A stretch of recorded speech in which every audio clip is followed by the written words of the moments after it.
सबैजनालाई जयमसिकी अनि नमस्कार।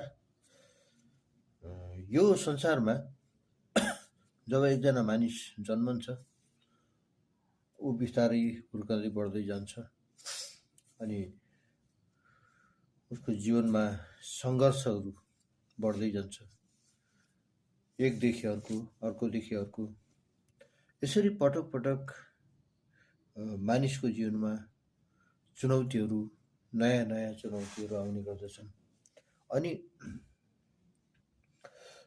धनीहरूलाई आफ्नै प्रकारको चुनौती छ, आफ्नै प्रकारको सङ्घर्षहरू छन्।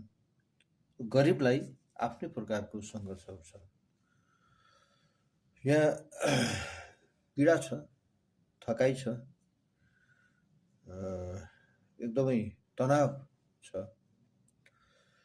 अहिलेको समय त झन् धेरै मानिसहरूलाई सङ्घर्ष झन् बढी सङ्घर्षले गाँजिरहेको छ।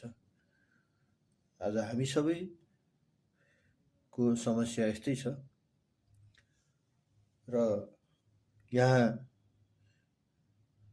विभिन्न प्रकारका समस्याहरूले गाँजिनुपर्ने अवस्थामा मान्छे एकदम निराश हुन्छन्।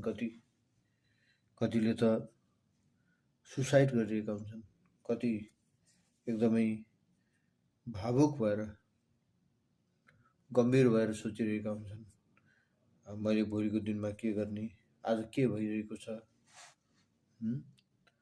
समय बित्दै जान्छ, मान्छेको उमेर पनि ढल्दै जान्छ, समस्याहरू बढ्दै बढ्दै जान्छन्।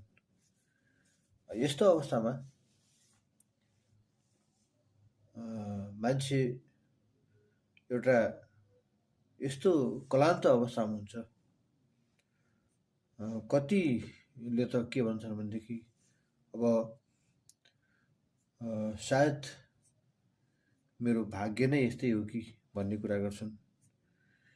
जसले परमप्रभुलाई चिनेका हुँदैनन् उनीहरू चाहिँ भाग्यमा भर परिरहेका हुन्छन्।